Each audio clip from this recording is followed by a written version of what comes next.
So this is the peak right here. I was honestly expecting, a better view, but it's blocked by all the trees, as you can see.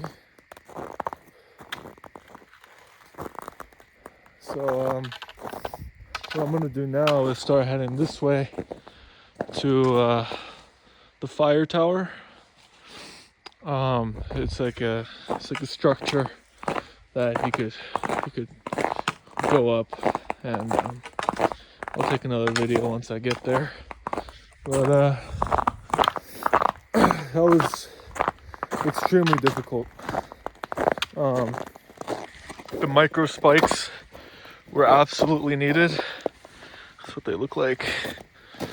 As you can tell, like, this snow is a little bit better, but on the way up it was just pure ice. Like this snow I could, it's like kind of sticky, but coming up it was just clear ice and slush. A lot of it, the micro spikes didn't stick to, so I had to walk around.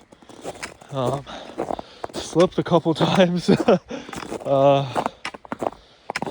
stick really does no good on the ice, but on the snow it's okay.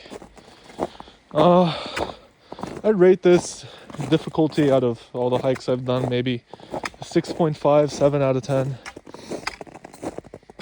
10 being the most difficult hike I've done, which is Mount Fuji.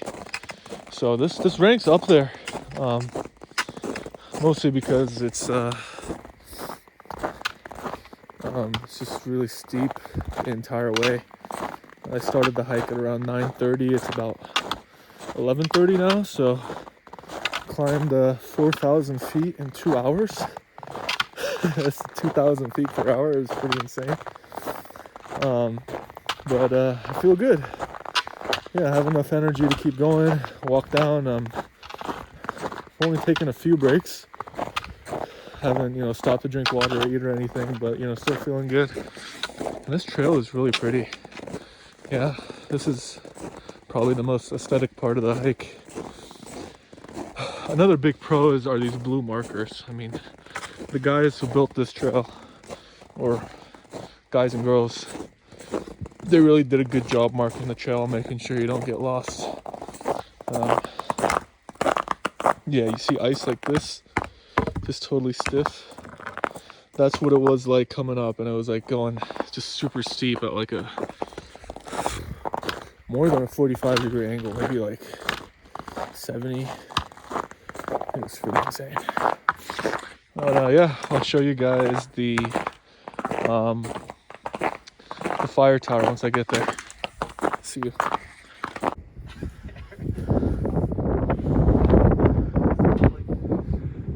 You screwed yourself up.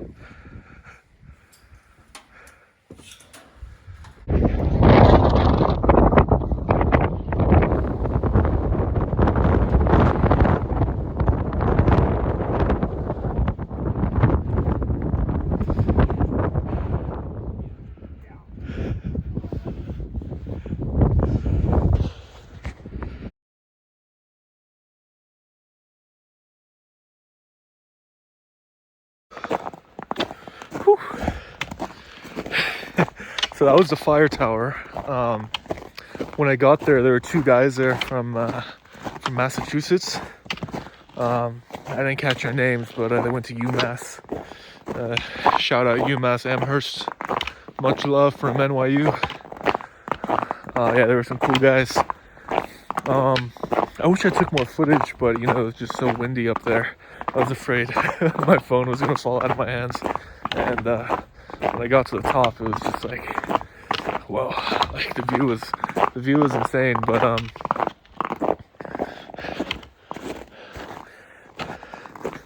yeah, the view was insane. But I'm a little bit scared of heights, to be honest. So I scurried my way down, and now we're heading back. Overall, great experience.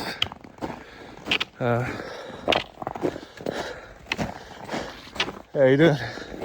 Hey.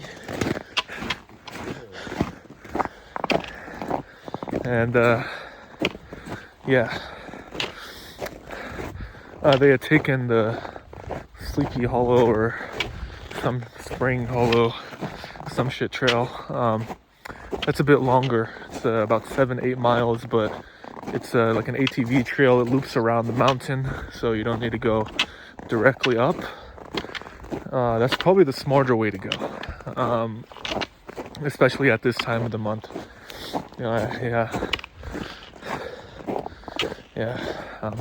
I'm just rambling at this point.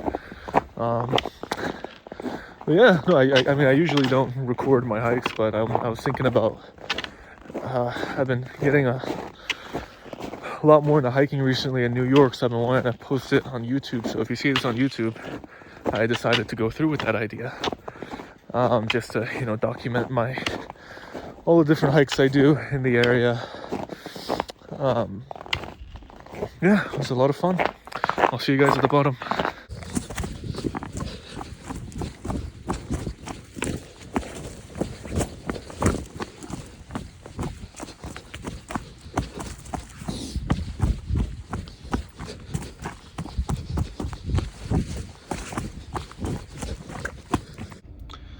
So we made it down the mountain safely without breaking a leg.